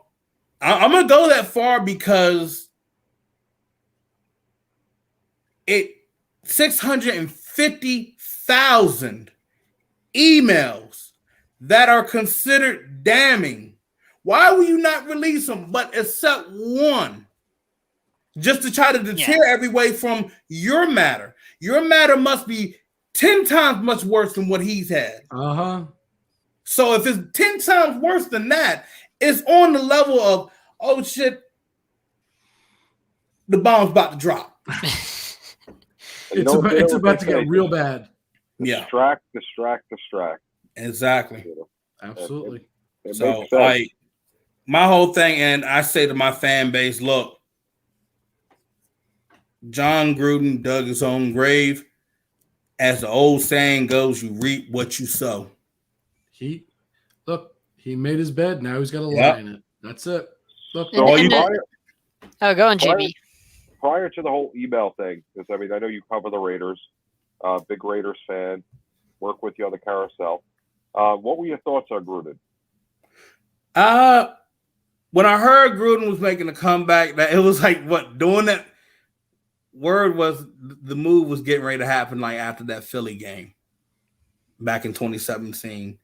And all I could say was, okay, I can get with this, I mean, that was our last head coach that had a successful record. So things were really bad when you went to sign. Things were really bad. I remember that. So I was like, okay, I'm down for it because if you know Del Rio's track record, he'll look good for maybe 1.5, maybe 2 seasons, and then he's just like. Didn't he try? Was he the guy that tried to bury the ball to try? No, that was Toronto. That was such a bad. Toronto, God rest his soul. Such a bad. No, you know what? No, it was something that. I got his message on why he did that. Yeah. that ball basically represents what you faced early on, which was just disgusting. It was just embarrassing. It was just like, look, everything that is ugly right here, we're burying it, and it's going to stay down there, and we're starting new. I doubt enough with Sperano in Miami where I didn't buy into any of his. We're going to win the Wildcat. I did not buy into any of his stuff that he was trying to sell. Not for a minute. He was. You didn't like the Ronnie Brown Wildcat. It was bling bang boom, all right. But when we had Jon Gruden, I was like, okay, you're gonna have Mac. We're gonna have this, and then here comes 24 hours before. Well, excuse me, about 30 hours before kickoff for NFL Sunday. And anybody watch Rick and Morty? Oh, I love it. Sure do. Love it. Okay. JB doesn't know what it is. He's too old. He's too old, exactly. I've heard of Rick and Morty. I don't. Okay, put it like this. He's heard of the Rick and Morty. It's a miracle he's heard of it. When you're like, oh, we're still gonna be able to get Matt. We're still gonna be able to have this hold down. We're gonna be good on Monday night. And then all of a sudden, I get this message. Oh my God, it's about to go down. What's about to go down? Oh, we're about to get him signed? No, the trade. Trade what? He's gone. Huh? And it's like at that moment, the Evil Morty music has just been inserted into the whole matter of the situation. I'm just like, my heart dropped, and I'm covering. This is my first game I'm covering in sports media. I'm covering the Maryland-Texas game. And mind you, I have my Raiders mug, and every reporter just eyes look at me like Village of the Damned. Boom, boom, boom, boom. Everyone looking at me like, so how do you feel right now? You just lost Khalil Mack. Kill yourself. Oh. That's how it felt. The spotlight was on me. I was just like, I want to cry inside right now. I feel pain. I just want to go into a fetal position. You just want to curl up in a ball and stay there forever, right? And it's like, thank God we had the lightning delay. It got them off my case. I went to the bathroom and cried. I would have just left. I would have been like, you know what? I'm going to call this. But when you find out, so long story short, a lot of people try to put the blame on Jon Gruden with that, but really, this was more of I put the blame on Reggie McKenzie in that situation because the fact of the matter is, you could have got him signed long ago. I mean, basically 2017, instead of signing Derek Carr and Gabe Jackson. The way Derek Carr had explained everything, he was like, oh, I want to be a Raider forever. So if someone's talking the mindset of being a Raider forever and doesn't care about the money and that kind of stuff, then that means you can kind of put the franchise tag on them and focus on the main guy. If he did that, Mac still be a Raider. Sounds nice, doesn't it? Yeah, but at the end of the day, Jon Gruden tried to change things. He tried to adapt, but failed to adapt to this new age of football. Yep. And it became his downfall. And then every time that maybe, okay, we can patch this up and try to work and add this in or add that in, it just wouldn't work. If he was smart about it, he would have got rid of everything from the Reggie McKenzie era. Not just piece by piece down the road. Just get rid of it all. If it's supposed to be your team, it's supposed to be your players, why are you still keeping guys from another era? Yeah, I agree. So that means even your quarterback. So the guy that you became infatuated with is still here and you're gone. It's kind of funny. Derek Carr has gotten rid of 3 head coaches. Or they've gotten rid of themselves. Carr actually played pretty well this year, right? Look. Or is there more? I'm going to tell everybody this. I'm going to tell everybody this, and I'm going to say it to my child, my grandkids, my great-grandkids. I'm going to say it on my deathbed. Wins and losses are a quarterback's stat. A lot of people are torn on that. I'm not. I think it depends. I see it situationally, because if your defense is just complete garbage and you score 35 points, I don't put that on a quarterback. Well, you also, I mean, if you're not scoring the 40, if you ain't scoring the 35 points, that's why I say that. That's all right. That's why also, I say it's situational. It is. There are times, like I don't mean to cut you off, but this past weekend, Browns versus Chargers. I don't blame Baker Mayfield. They offensively had a fantastic game. They played extremely well. So that's one of those cases where I say, well, yeah, I don't think it's on them. But there's plenty of other cases where I say, yeah, obviously the quarterback's to blame because the team didn't score, and they got scored on like crazy. It's a lose-lose. So when Tua got knocked out in the second series against Buffalo, he gets that loss, even though it's not on him. Of course, no, absolutely. he gets the loss for that, even though it's not on him. I just mean, like, when you say it's a quarterback stat, I mean that, like, I'm just saying situationally, I'm agreeing with you. That's all. I'm agreeing with you situationally because you're saying, John, with that. Because Tua shouldn't get that loss, right? I mean, he played not even 2 series. I think you're saying that he got the loss, and that's just the way it is, no matter what. No. I'm saying I agree. Like, situationally, that makes sense. Yeah. I mean, Joe Flacco won a playoff game throwing 34 yards in Gillette Stadium. I don't know if you remember that. He beat Tom Brady in a playoff game throwing 34 yards. I'm going to say it. Peyton Manning won a Super Bowl, and he's just like probably one of the most recent examples. He didn't win it. I mean, yeah, he gets the win at the end of the day, but we all know his defense did all the work. Like, there are teams that the quarterback may have done a little bit, and at least he did something to help win the game, but maybe he didn't do everything. This is one of those games where Peyton was noodle arm Peyton, right? Yeah, he was done. We make those jokes, but he didn't look like himself, but he won the game. He won the Super Bowl. But he got to do was any worse and didn't play just perfectly, they lose that game, and it doesn't matter. He got to do what Ben Roethlisberger hopes he can do, which won't happen. He's not going to do that. Falling apart, and your defense carries you to a Super Bowl so you can ride off in the sunset. That's what Roethlisberger would hope, but it's not going to happen. Ben had that opportunity. He chose to keep playing. No, I'm just saying this year, like, it's not going to happen for him while he falls apart before our eyes. So getting back to the Raiders, Phil, what's your thought on Rich Bisaccia being named the interim head coach? He was already going to be set up as the assistant head coach, even when he got hired back in 2018.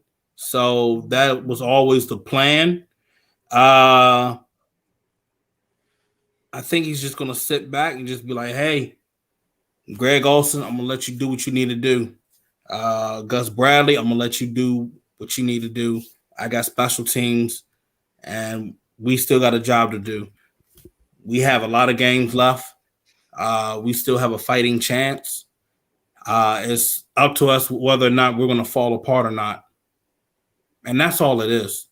It's that simple. Now, Mariota has now been activated from the IR, and he is back at practice. So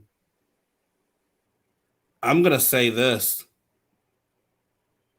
If Carr continue to have his ups and downs with this offense, because the more and more I'm digging and looking at last week, Sunday's game, this guy had guys wide open. Yep. And he was missing throws. I'm going to say this. Everybody's going to jump and say, well, he didn't have time in the pocket. That's BS. He had time. And when I see Henry Ruggs has beaten his man, I put it like this. I'm really about to do an example. Here are these 2 pins. You want to know the separation between Ruggs in the corner? Excuse me.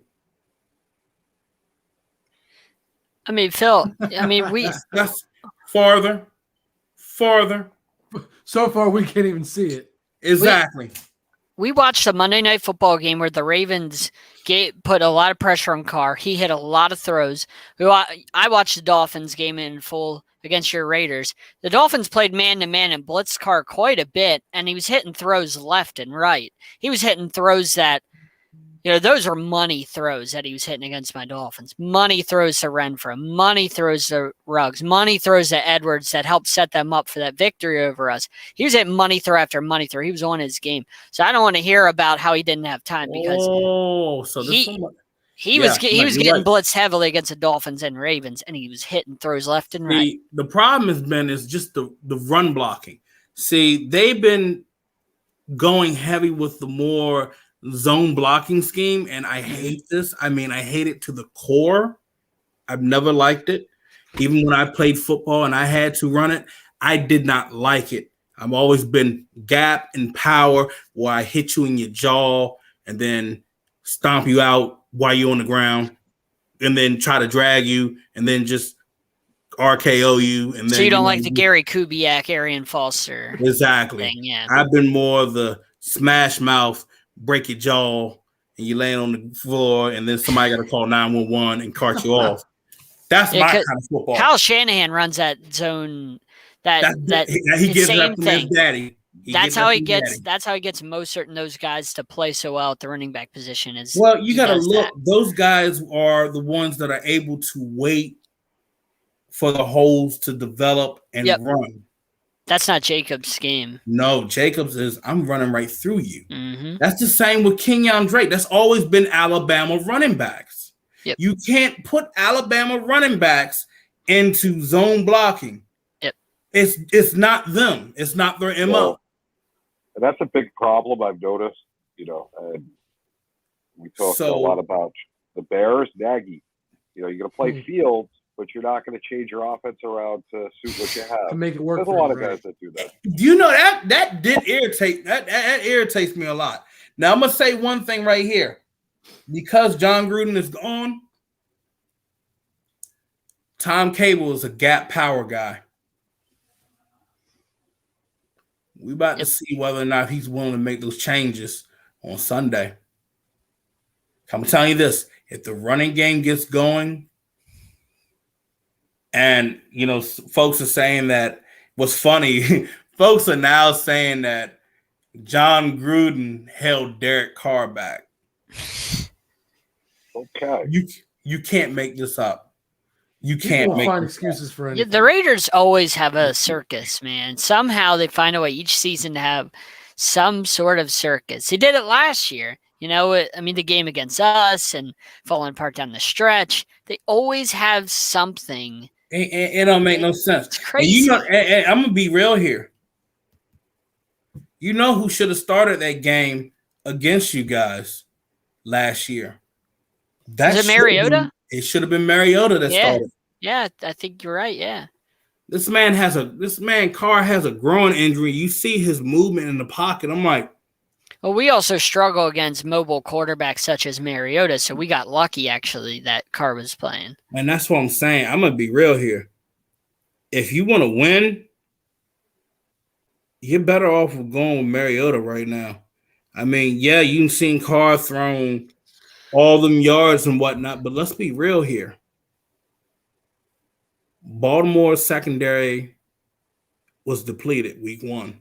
Week 2, you started noticing that the Steelers secondary is depleted as well. You don't have no Joe Hayden. TJ Watt went out in the middle of the game. Too. That was a big loss. Week 3, look at y'all secondary. I think y'all were missing Jones as well. I think you guys were hurt. Y'all were hurting on some injuries. Yeah, we were missing Roquan Davis, which was a big loss in the middle of the defensive line. And then, whenever you don't have your starting quarterback, that puts a lot of pressure on a defense, as you know. That changes the way the defense plays, because it's kind of like a pitcher basically feels like he has to throw a perfect game when you don't have your starting quarterback. Now you go and look at the Chargers game. what Staley did. Staley basically used some of the schemes and disguises that the Falcons used to upset the Raiders last year. I remember that game. So when I tell you Derek Carr, well, I'll say this: what Joey Bosa said about Derek Carr, he's not lying, not one bit. I don't think he's lying either.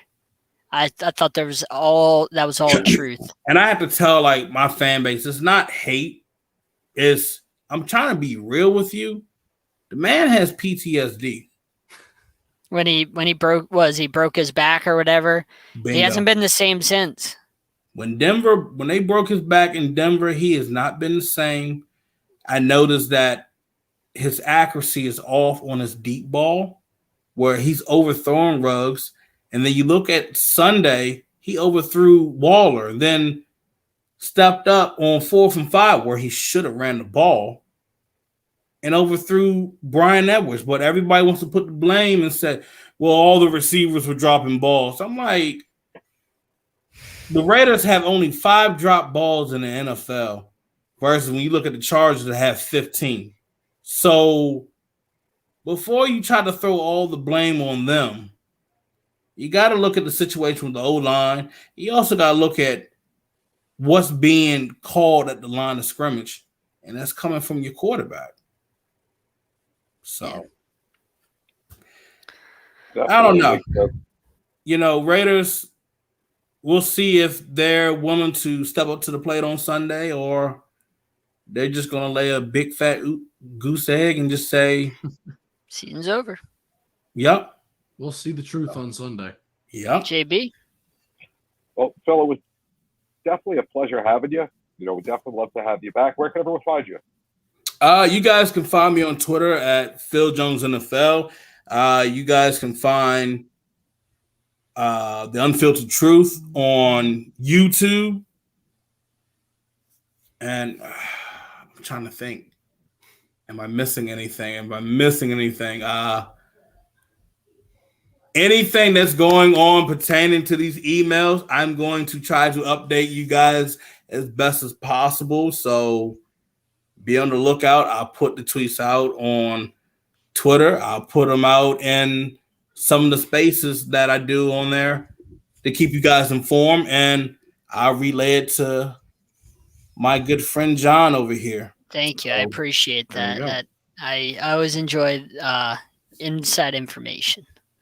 So whatever happens, buckle up the seatbelts, ladies and gentlemen. It ought to be a fun one. All right, Phil. Thanks, and have a good one. All right, take care. Thank you, Phil. See you. All right, JB, are you there? Did we lose you? There you go. There we go. Up.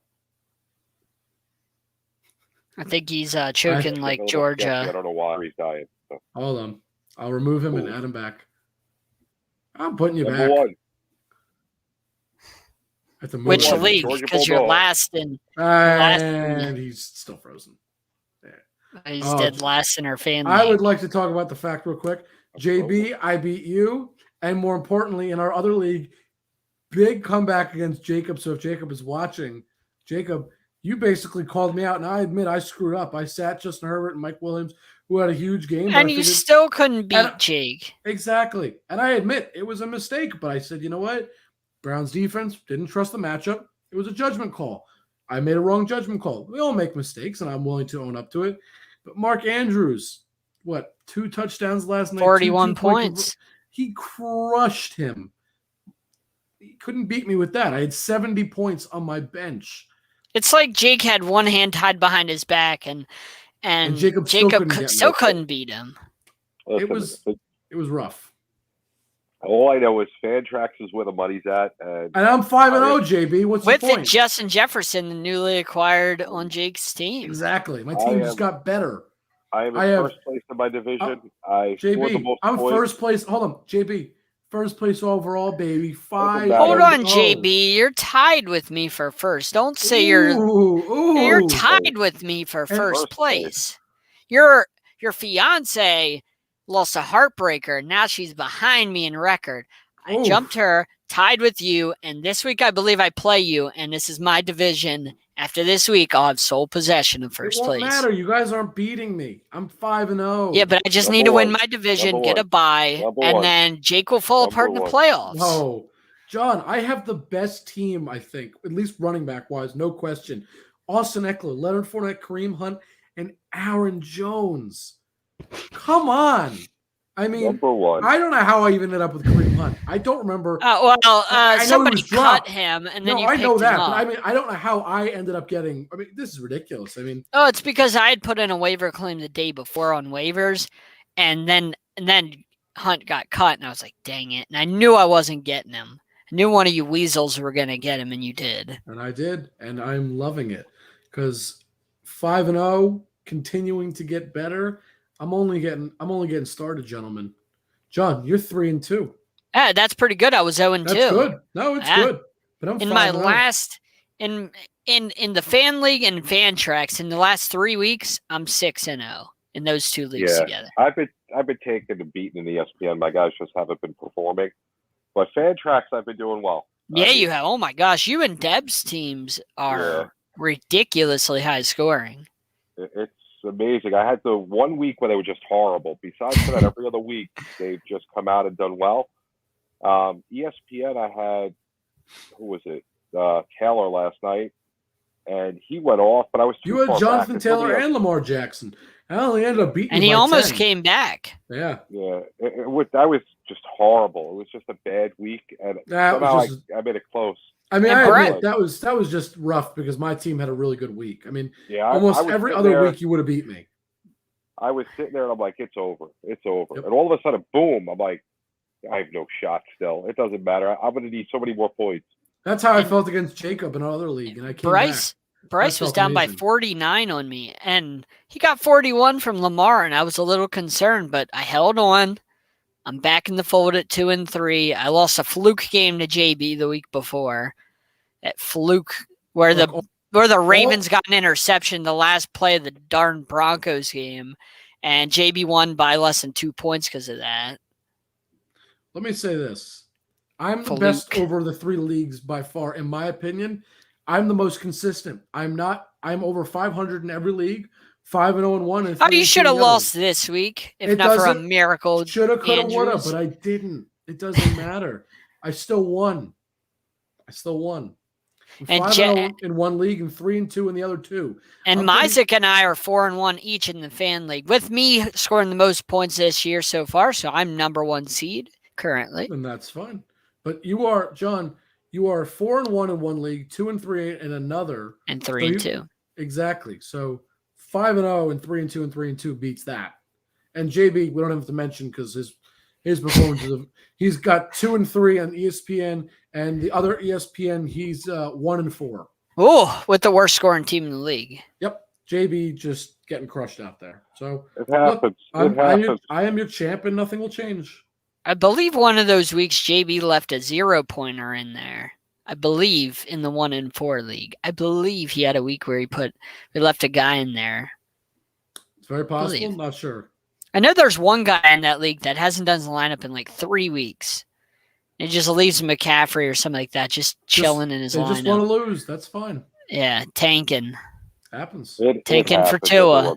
Sometimes you gotta, things happen, but when it's all said and done, just gotta make the playoffs, and then you'll lose to. I'll be the champ, and I'm riding high, boys. I'm feeling good. This is the longest show we've ever done. Yeah. Hey, lots to cover, man. We had two great guests. We did talk about a lot of different things, but sometimes in life, when you get good guests, it's just the way it is. I carry you. Absolutely. Yeah. But with that, is there anything else? I mean, NHL opening night is tonight, but there's not really much to talk about. Plus, we've already run very long. No, that's it for me. I mean, MLB playoffs, we can talk more about that next week.